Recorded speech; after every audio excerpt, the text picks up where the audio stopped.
నమస్తే, welcome to లియన్ news. Kadapa శివాలలో 52 ఎకరాల భూమిని కబ్జా చేశారు అంటూ సజ్జల రామకృష్ణారెడ్డి కుటుంబంపై ఆరోపణలు వస్తున్న విషయం మనందరికీ తెలిసిందే. అయితే ఇది ప్రభుత్వ దృష్టికి వెళ్లిన నేపథ్యంలో రెవెన్యూ శాఖ మంత్రిగా ఉన్నటువంటి పవన్ కళ్యాణ్ గారు దీనిపైన స్పందించడం జరిగింది.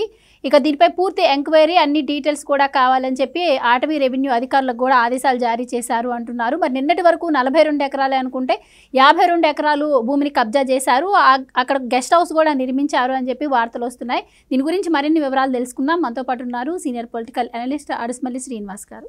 నమస్కారం సార్. నమస్కారం అండి. సార్, నిన్నటి వరకు 42 ఎకరాలు కబ్జా చేశారు అని విన్నాం. ఇప్పుడు 52 ఎకరాలకు వెళ్ళింది అది.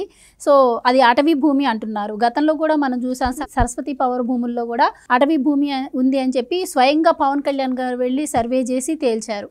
సో ఇప్పుడు కూడా మరి ఇక్కడ కూడా అటవీ భూమి మనం చూస్తున్నాం. చుక్కల భూములు అంటున్నారు, ప్రభుత్వ భూములు అంటున్నారు. సో వాళ్ళ ఇష్టానుసారం ఇలా భూములను కబ్జా చేస్తూ వెళ్ళారు.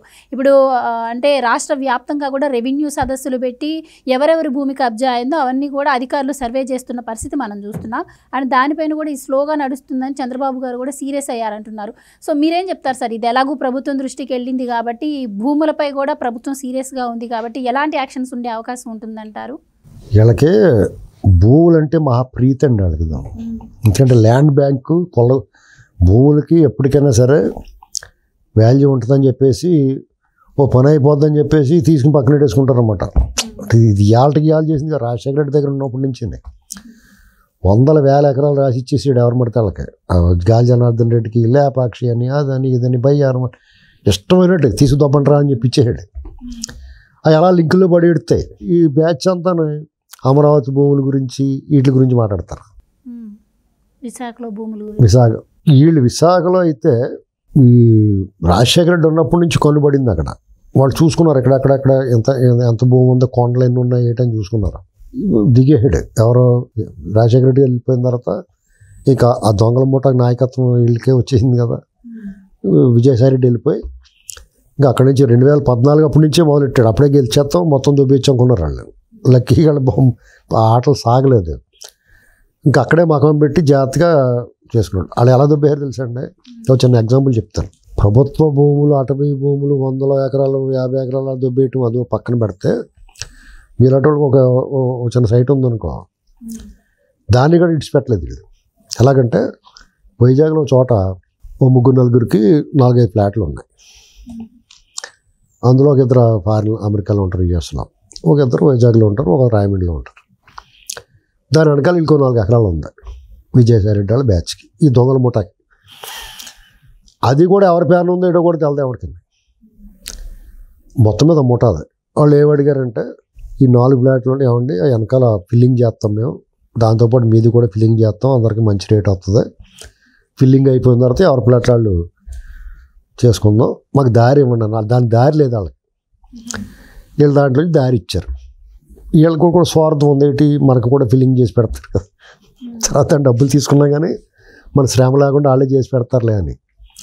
అంతా అయిన తర్వాత ఆ 4 ఎకరాల ఫిల్లింగ్ అయిపోయింది, దీనికి ఫిల్లింగ్ చేశారు. వీళ్ళ దాంట్లోంచి రోడ్ వేసేసుకున్నారు వాళ్ళు.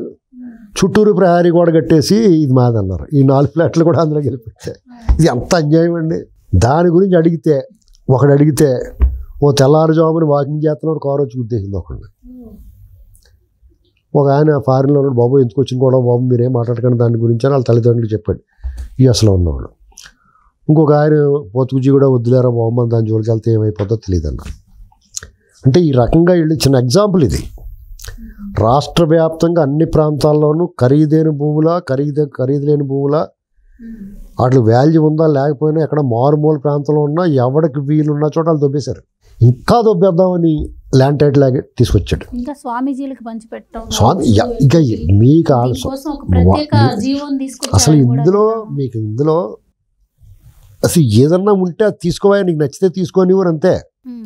పూర్వం రాజ్యాల మీద దోపిడీకి యుద్ధానికి వచ్చి ఆ బంగారాలు అవి దొబ్బేసి అమ్మాయిలు కూడా భుజం మీద వేసి పారిపోయేవారు కదా సైనికులు, అలా చేసేసాడు. అంటే ఇప్పటి వరకు కొన్ని లక్షల ఎకరాలు ఇలానే కబ్జా చేశారంట. ఇందులో రెవెన్యూ రికవరీ యాక్ట్ తీసుకురావాలి. మీకు ఇందులో చంద్రబాబు నాయుడు గారు ఉన్నప్పుడు చుక్కల భూములు ఉంటాయి. అంటే కొంతమందికి ఎస్ఐండ్ భూములు, చుక్కల భూములు ఏంటంటే అవి రిజిస్ట్రేషన్ అయ్యి అవ్వండి. మీరే సాగులో ఉంటే మీరే దాన్ని అనుభవిస్తూ ఉంటారు. దానికి ఒక పట్టా ఇవ్వండి బాబు మనకంటే చంద్రబాబు నాయుడు గారు ఆ చుక్కల భూములకి వాళ్ళు వెసులుబాటు కల్పిద్దామంటే అప్పుడున్న కలెక్టర్లు ఆ పని చేయలేదు. వీళ్ళు వచ్చిన తర్వాత చేశారు. అవన్నీ వీళ్ళు కొనేసుకుంటారు అన్నమాట. బెదిరించి భయపెట్టి లాగేసుకుని ఎస్ఐండ్ భూములకి అమ్ముకునే అవకాశం కల్పించాడు వాళ్ళందరి దగ్గర కొనేసుకోవడానికి. ఈ సెంటు భూములు కూడా అదే చేద్దరు అన్నమాట. రేపు సెంటు భూములు ఇచ్చారా 10 మంది కలిపి 10 సెంట్లు తీసేసుకుంటారు, కొనేసుకుంటారు. వాళ్ళకి ఎక్కడో ఇస్తారు, మాకు ఎందుకులే బాబు ఎంత కొంత వస్తుంది కదా అని అమ్మేసుకుంటారు. వీళ్ళకి పోగడద్దు అక్కడ అంతా మెల్లమెల్లగానే. ఈ భూ సర్వే, జగన్ భూ సర్వే భూరక్షా పథకం అని పెట్టి మీకు 10 ఎకరాలు ఉందనుకోండి, మీరు మీ తరతరాల నుంచి మీరు అనుభవిస్తూ ఉంటారు. అంతకన్నా హక్కు ఏంటి? దాన్ని భూ సర్వే చేసి అందులో మీకు ఎకరన్నర మీది కాదు, పక్కోటి ప్రభుత్వ భూమి అని తీసుకోరు. అవన్నీ కబ్జా చేయడానికి ఇక్కడ నివాసం లేని వాళ్ళు యుఎస్లోనో లేకపోతే వేరే చోట్లకి స్థలాలు వెళ్ళిపోయిన వాళ్ళు ఉంటారు, మైగ్రేట్ అయిపోయిన వాళ్ళు ఉంటారు కదా, అలాంటి వాళ్ళు అన్ని బలవంతంగా లాగేసుకోవడం. ల్యాండ్ టైటిలింగ్ యాక్ట్ కూడా ఇందులో భాగం. అసలు అందులో ఈ దోపిడీ కోసమే ఇదంతా. ఇలా చేసి ఈ భూములు అనేటువంటి దాని మీద మనకి అతను ఈ మద్యం మీద ఇసుక మీద కొల్లగొట్టేసింది 10%. ఈ భూముల రూపంలో కొల్లగొట్టేసింది మిగతా 90%. పవన్ కళ్యాణ్ గారు మొదలెట్టాడు కదా, సరస్వతి పవర్ది లాగాడు, ఇప్పుడు సజ్జ రామకృష్ణారెడ్డి మీద పడ్డాడు, తర్వాత పెద్దిరెడ్డి మీద 800 ఎకరాలు లాగేశాడు. ఇవన్నీ ఒకదాని కాలం కూడా తీసుకుని ఆ తప్పు చేసిన వాళ్ళ దగ్గర నుంచి వాళ్ళ ఆస్తులు మొత్తం జప్తు చేయాలి. ఇది తీసుకోవటమే కాదు, వాళ్ళ ఆస్తులు కూడా జప్తు చేసేయాలి.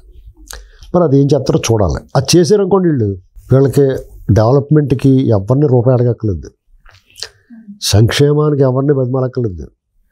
ఉన్న అప్పులు జగన్మోహన్ రెడ్డి చేసి వెళ్ళిపోయిన అప్పులన్నీ వాళ్ళ దగ్గర నుంచి లాగేసి తీర్చేయాలి.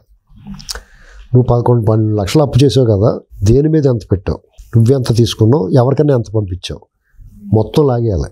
అక్కడే ఆగుతుంది. ఎవరికన్నా ఎంత పంపించావు అన్న దగ్గర ఆగుతుంది ఈ బొమ్మ అంతా. అని వదిలేండా బాబు, మీకు ఏం కావాలితే చూడండి అంటున్నారు పైన ఉన్నవాళ్ళు. అంటే వాళ్ళకి కూడా కొంచెం వాటం ఉండి ఉంటుంది ఇందులోనే. ఏంటండి అంటే ఇలాంటివి అంటే వాడు కూటమి గీటమి మాట్లాడకూడదు అంటారు, కానీ మొత్తమే బొమ్మ తేడా ఉంది. పోనీ అతను ఏమన్నా పోయినా కానీ ఆ భూములు లాగేసుకుంటే బెటర్. ఆ పని చేస్తారనుకుంటున్నాను నేను మెల్లమెల్లగా. అన్నాను చేస్తే రాష్ట్రం వాళ్ళు కొల్లగొట్టేసిన భూమి వెనక్కి తీసుకుంటే చాలు, బోళ్ళంత సంపద కొత్తగా సృష్టించాల్సిన అవసరమే ఉండదు. కాబట్టి సజ్జల రామకృష్ణారెడ్డి సరస్వతి పవర్తో మొదలెట్టారు కదా, దాన్ని ఒక యాగం కింద చేయాలి. సర్పయాగమే. ఈ పావులన్నిటిని తీసుకొచ్చి అందులో పడేయాలి. ఈ భూములు తీసుకున్నారనుకోండి ప్రజలు హర్షిస్తారు. ఒకటి, రాష్ట్రానికి ఆదాయం సంపూర్తి సంపద పోగొడద్ది. 3, ప్రజలకు వాళ్ళు చేసిన దుర్మార్గం తెలుస్తుంది. మళ్ళీ భవిష్యత్తులో వాళ్ళు దరిదాపులో రానివ్వరు. ఈ పని చేయమని కోరుకుంటాం. Right sir, thank you so much.